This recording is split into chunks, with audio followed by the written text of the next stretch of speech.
madaxweynaha koonfur galbeed cabdicasiis xasan maxamed laftagareen waxa uu mar kale qaaday tallaabo u eg muddo kororsi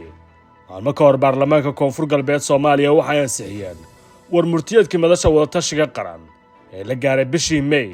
kaasoo taabanaya in muddada xilhaynta dowlad goboleedyada laga dhigo 5 sano waqtigooduna uu dhammaanaya dhamaadka 2024 waa qodob fasirkiisa la isku diidanay inay tahay muddo kororsi iyo waqti dheeraad oo ay qaataan madaxda dowlad goboleedyada oo ka mid yahay madaxweyne Laftagareen haddaba su'aalaha ayaa ka soo noqonaya sababaha koonfur galbeed Laftagareen ee maamulkiisa oo noqdeen kuwa ugu hor ansixiya soo jeedinta madasha xilli dowlad goboleedyada kala qaarkood ay goor horeba arrimahan siyaabo kala duwan uga hadleen heshiis qarsoon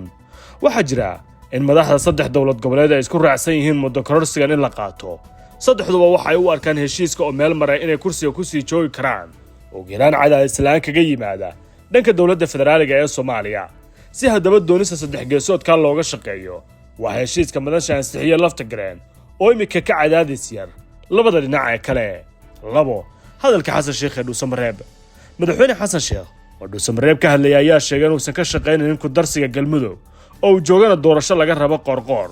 waa fariin cad oo dhahaysa hasukay hadlayn dad badan ayaa u fasirin hadalka Xasan Sheekh uu ahaa doorasho waa lama huraan ma ogtahay in Dr. Shaafici Aadan Dirir loo aqoonsaday dhakhtarka qalliimada ugu wanaagsan dalkeena Soomaaliya ahna dhakhtarkii ugu horeeyay ee dalka ka fuliya qalliimada casriga ah ee laserka uu heegan kugu yahay isbitaalka Shaafi ee magaalada Muqdisho hadalkaas ayaana loo arkaa ansixinta Baydhabo ka dhacday inuu keenay taasoo ah jawaab la siinaya Xasan Sheekh Maxamuud ansixinta heshiiska madasha ee koonfur galbeed waxay uga dhigantahay madaxweyne Laftagareen inuu haysto heshiis qoran walow uusan saarnayn saxiixa madaxweynaha taasoo ka dhigan waqtigii la rabo la tuuri karo laakiin meel marinta heshiiskan saxiixii ra'iisul wasaaraha iyo tallaabooyinkii dowladda federaaliga ee Soomaaliya ay qaadayba waxay ka dhigan tahay inuu meel mar noqonayo kala tag Xasan iyo Laftagareen aadista Xasan Sheekh ee Dhuusamareeb waxay banaanka keentay guuc jiray kaasoo ah in madaxweynuhu gaadaya madaxda dowlad goboleedyada waxaa dhaqankaasi laga arkay waxa ka socda Dhuusamareeb oo uu agun awoodda la dhaafinayo qorqor iyadoo loo marayo siyaasadda lafaha gacanso falcelinta ka dhalatay in madaxweynuhu Dhuusamareeb ka degay hadalkiisa ku xusay muddo kordhin ma ogoli iyo xidid u siibista maamulka galmudug waxay keentay in heerka feejignaan ee Laftagareen kordho taasoo u eg kala dhaqaaqa madaxweyne Xasan Sheekh iyo Laftagareen isticmaalaadii agaasimaha madaxtooyada Xuseen Sheekh Maxamuud oo aad ugu dhow Xasan Sheekh Maxamuud iyo ku dhawaaqistiisa inuu taagan yahay madaxweynaha koonfur galbeed ayaa iyana ahayd calaamad kale oo tilmaamaysa jihada dowladda federaalka ee Soomaaliya u dhaqaaqday sanad kadib in Xuseen loo arko qofka Xasan Sheekh iyo maamulkiisu ay Baydhabo u wadaan waxay soo taxnay tan iyo imaanshihi xukunka ee Xasan Sheekh Maxamuud balse inay isku soo beegmeen isticmaalaadii agaasimaha madaxtooyada hadalka iyo habdhaqanka madaxweynaha ee Dhuusamareeb waxay daha ka qaadaysaa sida madaxweyne Xasan Sheekh u soo faystay seeftiisa dhawaan uu galka kala bixi doono balse inay qorqor ka horgoyn doonto Laftagareen ayuu warinaysaa saacadu Xasan Sheekh oo jahwareer labada dhinacba uu ka haysto